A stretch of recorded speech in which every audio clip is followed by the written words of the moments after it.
रामचंद्र श्रृंखला किताब 2 सीता मिथिला की योद्धा। लेखक अमीश त्रिपाठी। अनुवादक उर्मिला गुप्ता। अध्याय 11। सीता और समीची किले की बाहरी दीवार के किनारे पर बैठी थी। सीता आगे बढ़कर नगर के चारों ओर की गहरी खाई को देखने लगी। वो बहुत गहरी थी। ऐसा पहली बार नहीं था जब वो सोच रही थी कि नीचे गिरना कैसा लगता होगा। क्या उससे तकलीफ होती होगी? क्या वो तुरंत ही अपने शरीर को छोड़कर निकल जाएगी? क्या वो सच में मुक्त हो जाएगी?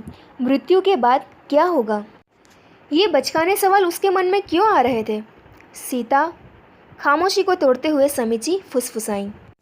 वो काफ़ी देर से साथ बैठी थी। उन दोनों के बीच कोई बात नहीं हुई थी क्योंकि विचलित सीता की नज़रें दीवार के पार लगी हुई थी। समीची सीता का दर्द समझ सकती थी। आखिरकार अपनी माँ की मृत देह को अग्नि दिए अभी एक ही दिन तो बीता था। अपनी हाल ही में कम हुई लोकप्रियता के बावजूद भी लगभग पूरे साम्राज्य में अपनी रानी सुनैना के लिए शोक मनाया जा रहा था। सिर्फ सीता ही नहीं बल्कि पूरे मिथिला ने अपनी माँ खो दी थी। सीता ने जवाब नहीं दिया। सीता, अचानक से चेतना ने साथ दिया। समीची ने अपना हाथ आगे बढ़ाकर सीता के आगे कर दिया। किसी अनकहे डर को रोकने की कोशिश। बुरे ख्यालों की ताकत को समीची बहुत अच्छी तरह समझती थी। सीता ने न में सिर हिलाया, अनावश्यक सवालों को अपने मन से झटकते हुए। समीची फिर से फुसफुसाई। सीता। सीता ने बेध्यानी से कहा, खुद से ही, माँ हमेशा की तरह सही थी। मुझे एक साथी की ज़रूरत है। मैं अपने कर्मों को पूरा करूँगी, लेकिन मैं इसे अकेले नहीं कर सकती। मुझे एक साथी की ज़रूरत है। समीची की सांस अटक गई, ये सोचते हुए कि सीता ने उनके लिए कोई योजना बनाई थी।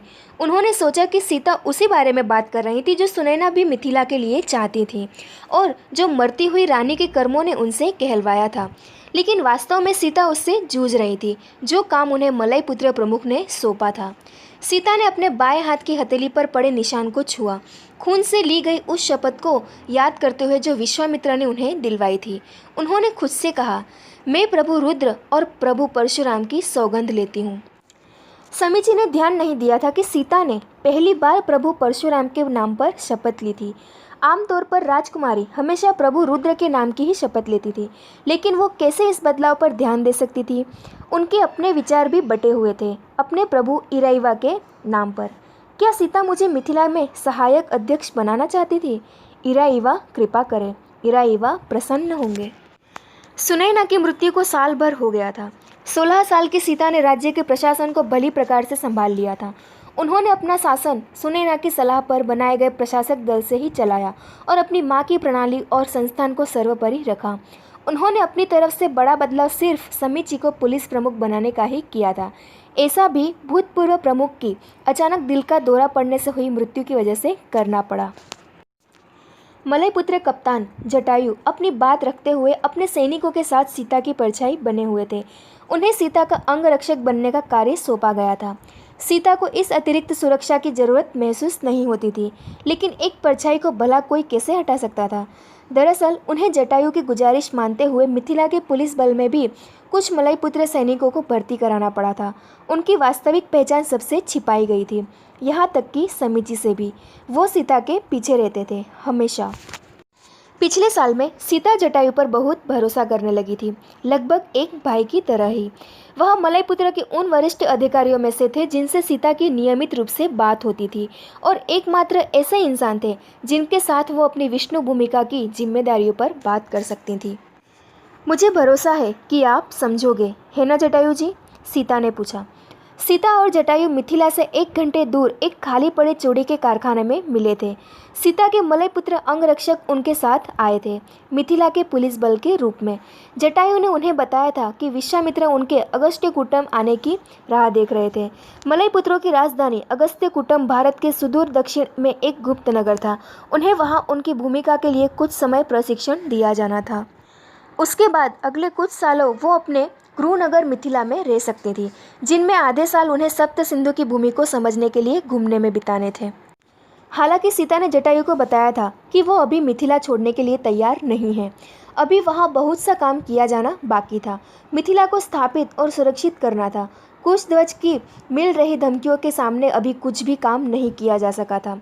हाँ मेरी बहन, जटायु ने कहा, मैं समझता हूँ आपको मिथिला में अभी कुछ साल और बिताने होंगे। मैं यह संदेश गुरुजी तक पहुंचा दूंगा। मुझे यकीन है कि वो भी समझ जाएंगे। दरअसल यहाँ पर किया गया आपका काम भी तो एक तरह से आपके मकसद का प्रशिक्षण ही है। धन्यवाद, सीता ने कहा। उन्होंने उनसे कुछ ऐसा पूछा जो वो कब से पूछना चाह रही थी। वैसे मैंने सुना था कि अगस्त्य कुटुंब रावण की लंका के बहुत नज़दीक है, क्या ये सच है? हाँ है तो, लेकिन आप चिंता मत करो, आप वहाँ पूरी तरह सुरक्षित रहोगे। वह एक गुप्त नगर है और रावण उसके बारे में जानते हुए भी वहाँ हमला करने की हिम्मत नहीं करेगा। सीता को अगस्त्य कुटुंब की सुरक्षा की चिंता नहीं थी, उन्हें कोई और बात परेशान कर रही थी, लेकिन उन्होंने आगे कोई और सफाई नहीं मांगने का फैसला किया, कम से कम अभी के लिए। आपने सोच लिया है कि धन का क्या करना है? जटायु ने पूछा। मलय पुत्रों ने मिथिला को 1000 स्वर्ण मुद्राओं की बड़ी राशि दान में दी थी, जिससे सीता तेजी से मिथिला में अपना अधिकार स्थापित कर सके। वैसे तो मलय पुत्रों के लिए यह उतनी बड़ी राशि नहीं थी, लेकिन मिथिला के लिए छप्पर फाड़कर प्राप्त होने वाली मदद थी। मलय पुत्र इसे धर्मार्थ दान कहते थे, जो ज्ञान को समर्पित और ऋषियों का सम्मान करने वाले नगर को दिया जाता था। किसी को भी इस आकस्मिक मदद से आश्चर्य नहीं हुआ था। महान ऋषि क्यों संत राजा जनक की ज्ञान नगरी का पोषण नहीं करना चाहेंगे? दरअसल मिथिला में अक्सर मलय पुत्रों का आना जाना लगा रहा था और खुद महर्षि विश्वामित्र भी कई बार उनके नगर में आए थे। 2 संभावित परियोजनाएं थीं जिनमें निवेश किए जाने की ज़रूरत थी। एक तो उस सड़क का निर्माण जो मिथिला को संकस्या से जोड़ती, और दूसरी परियोजना थी झुग्गियों के स्थान पर सस्ते, स्थायी और रहने योग्य घरों का निर्माण। सड़क से व्यापार को बढ़ावा मिलेगा, जटायु ने कहा, जो नगर के लिए और संपदा लेकर आएगा। ये मुनाफे का निवेश रहेगा। हाँ, लेकिन ये संपदा अधिकांशतः पहले से ही धनी लोगों के खाते में जाएगी। हो सकता है उनमें से कुछ अपनी संपदा के साथ व्यापार को प्रोत्साहित करने वाले दूसरे नगरों में ही रहने चले जाएं। सड़क बनने से हमारी शंकस्या के बंदरगाहों पर निर्भरता खत्म नहीं हो जाएगी। नहीं, ये मेरे चाचा की मिथिला की आपूर्ति बंद कर देने की चाहत को कम कर पाएगा। हमें आत्मनिर्भर और स्वावलंबी होना पड़ेगा। सच है। दूसरी ओर झुग्गियों के पुनर्विकास की परियोजना गरीब लोगों को स्थायी घर मुहैया कराएगी। इससे शहर के मुख्य द्वारों की गंदगी भी साफ हो जाएगी और यातायात के लिए खुली जगह भी मिल जाएगी। और आपको गरीबों की वफादारी भी मिल जाएगी। उनका मिथिला में बहुमत है। उनकी वफादारी आपके लिए बहुत उपयोगी साबित होगी बहन। सीता मुस्कुराई। मुझे नहीं लगता कि गरीब हमेशा वफादार रहते हैं। जो वफादारी में समर्थ है वफादार रहेंगे, जो नहीं है वो नहीं होंगे। भले ही मैं उनके लिए कुछ भी कर लूँ, चाहे जो भी हो, हमें गरीबों की मदद करनी ही चाहिए। और इस परियोजना से बहुत से रोजगार भी पैदा होंगे, जिससे स्थानीय लोग उत्पादक कार्यों से जुड़ सकेंगे। ये अच्छा रहेगा। सच है, मेरे पास इस परियोजना से जुड़े कुछ दूसरे विचार भी हैं जो स्वावलंबन बढ़ाने में कारगर होंगे। कम से कम खाने और दूसरी ज़रूरतमंद चीज़ें तो पूरी हो पाएंगी। मुझे लगता है आपने पहले ही मन बना लिया है। हाँ, लेकिन मुझे लगता है कि अंतिम रूप से कोई भी निर्णय लेने से पहले किसी और से सलाह मशवरा कर लेना चाहिए। मेरी माँ भी ऐसा ही करती थी। वो उल्लेखनीय महिला थी। हाँ, वो थी। सीता मुस्कुराई। वह एक पल झिझकी, जटायु को ध्यान से देखा और फिर दूसरा संवेदनशील मुद्दा उठाया। जटायु जी, अगर मैं आपसे एक सवाल पूछूं तो आप बुरा तो नहीं मानेंगे? जब भी आपका मन करे आप पूछ सकती हैं महान विष्णु, जटायु ने कहा। मैं कैसे जवाब नहीं दूंगा? महर्षि विश्वामित्र और महर्षि वशिष्ठ के बीच क्या समस्या है? जटायु खेदपूर्वक मुस्कुराए। आप में उन चीज़ों को खोजने की खास योग्यता है जो आपको नहीं खोजनी चाहिए, वो चीज़ें जो गुप्त ही रहनी चाहिए। सीता शांत निर्मलता से मुस्कुराई। ये मेरे सवाल का जवाब नहीं है जटायु जी। नहीं, ये जवाब नहीं है बहन, जटायु हंसा। सच कहूँ तो मुझे भी इस बारे में ज़्यादा नहीं पता है, लेकिन मैं बस इतना जानता हूँ कि वो एक दूसरे से बहुत ज़्यादा नफरत करते हैं। महर्षि विश्वामित्र के सामने महर्षि वशिष्ठ का नाम तक लेना समझदारी नहीं है। अच्छी प्रगति है, सीता फुसफुसाई। वो मिथिला में प्रभु रुद्र के मंदिर के बगीचे में खड़ी नगर की झुग्गियों के पुनर्विकास का काम देख रही थी। कुछ महीने पहले ही सीता ने मिथिला के दक्षिणी दरवाजे की तरफ की झुग्गियों को तोड़कर उनके स्थान पर नए स्थायी घर बनाकर गरीबों को देने का आदेश दिया था। ये घर मलय पुत्रों द्वारा दिए धन से बनवाए जा रहे थे और गरीबों को मुफ्त में दिए जाने थे। समीची अपने प्रधानमंत्री द्वारा की गई प्रशंसा से संतुष्ट थी। अपारंपरिक कदम उठाते हुए सीता ने नगर के अभियंता की बजाय इस परियोजना को निर्धारित राशि में पूरा करने की जिम्मेदारी पुलिस बल प्रमुख को सौंपी थी। सीता जानती थी कि उनकी पुलिस बल प्रमुख हर काम पर बारीक नज़र रखती थी और अपने माथ हाथों से काम निकलवाना जानती थी। साथ ही शुरू में झुग्गी में रहने के अनुभव की वजह से समीची वहां रहने वाले लोगों की समस्याओं से भलीभांति परिचित थी। हालांकि उन्होंने काम करवाने की जिम्मेदारी समीची को सौंपी थी, लेकिन फिर भी सीता परियोजना की योजना और शिल्प निर्माण में सजगता से भाग ले रही थी। उन्होंने कई सलाहकारों और झुग्गी में रहने वाले प्रतिनिधियों से बात करके निर्णय लिया था। वास्तव में वो एक आविष्कारिक समाधान पर काम कर रही थी, जिससे न सिर्फ उनके रहने की ज़रूरत पूरी हो सके, बल्कि जीवन के लिए आवश्यक चीज़ों की भी पूर्ति हो सके। झुग्गी वाले कुछ महीनों के लिए भी अपनी जगह खाली करना ही नहीं चाहते थे। उन्हें प्रशासन पर कोई भरोसा नहीं था। उन्हें यह भी लगता था कि ये परियोजना सालों साल चलती रहेगी और इस तरह उन्हें लंबे समय तक बेघर रहना पड़ेगा। दूसरा, उनमें से बहुत से लोग वहमी भी थे और चाहते थे कि उनका नया घर ठीक वहीं बनाया जाए जहां उनका पुराना घर था। इस तरह से गलियों को ठीक तरह से बनाए जाने की कोई जगह नहीं बच रही थी। मूल झुग्गी में कोई गलियां नहीं थी, बस बेतरतीबी से बने हुए गलियारे थे। सीता इसके नायाब समाधान पर सहमत हुई थी। मधुमक्खी के छत्ते जैसा ढांचा बनाया जाए जिसमें घर अपनी सभी दीवारें साझा करते हो। निवासी घरों में छत से सीढ़ियां उतरते हुए प्रवेश करेंगे। उन सभी घरों की छत बाहर की तरफ से एक दूसरे से जुड़ी हुई एक सतह के जैसी होंगी। एक नया भूतल जो घरों के ऊपर बनाया गया होगा। एक कृत्रिम जमीन जो वास्तविक जमीन से 4 मंजिल ऊपर होगी। यह झुग्गी वालों के लिए खुला आसमान होगा, जहां रंग के माध्यम से गलियों को अलग से दर्शाया गया होगा।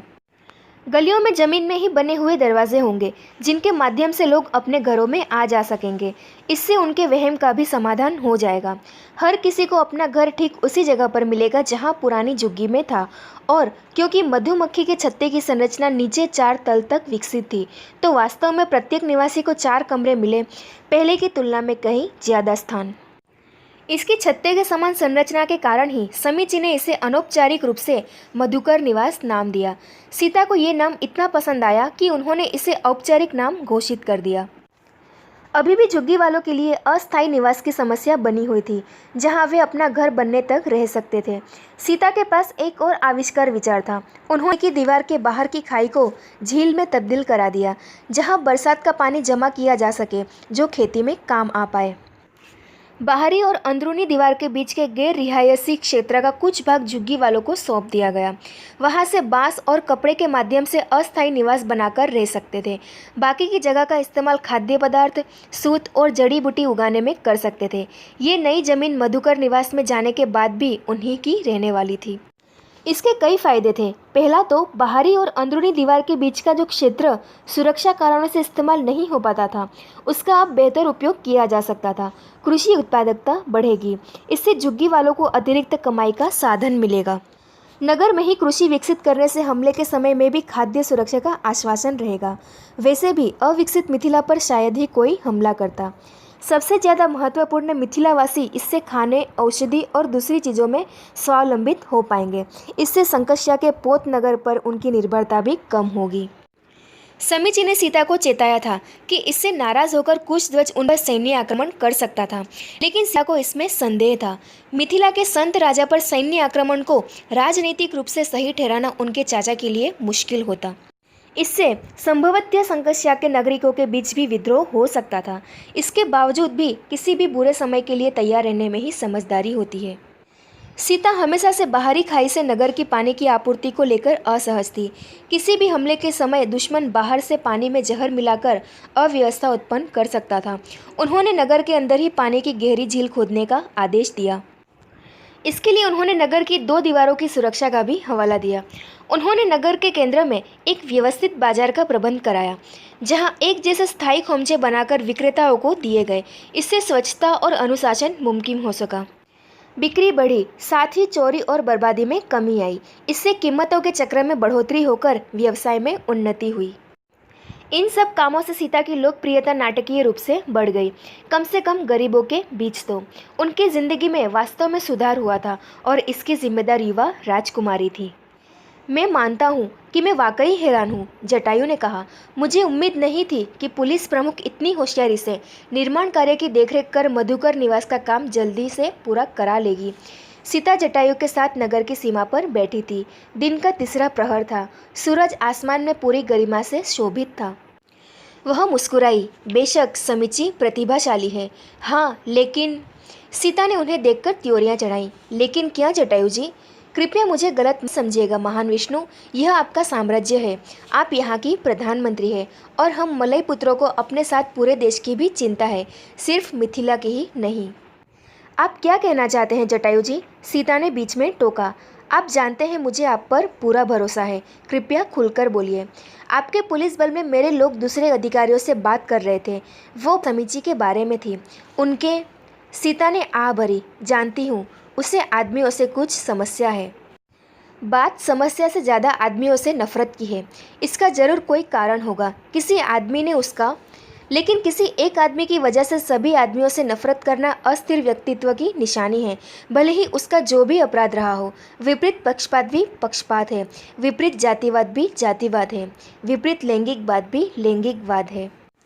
मैं सहमत हूँ। अगर वो अपनी भावनाएं अपने तक ही रखती तो कोई बात नहीं थी, लेकिन उनका पूर्वाग्रह उनके काम पर असर डाल रहा है। आदमियों को अनुचित रूप से लक्ष्य बनाया जा रहा है। आप किसी विद्रोह को पनपने देना नहीं चाहेंगी।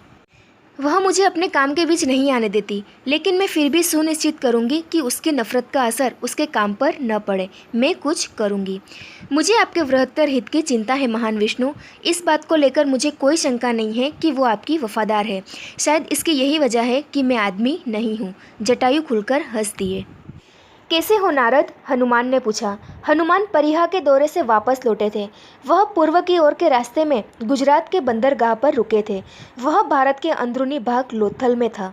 वहाँ पर उन्हें अपने मित्र लोथल में एक व्यापारी नारद मिले, जिनकी दिलचस्पी कला, कविता और ताज़ा अफवाहों में थी। नारद तुरंत अपने दोस्त को अपनी दुकान के पीछे कार्यालय में ले आए। उनके साथी भी साथ ही थे। मैं बिल्कुल ठीक हूँ, नारद ने खुले दिल से कहा। इससे अच्छा होना पाप होता।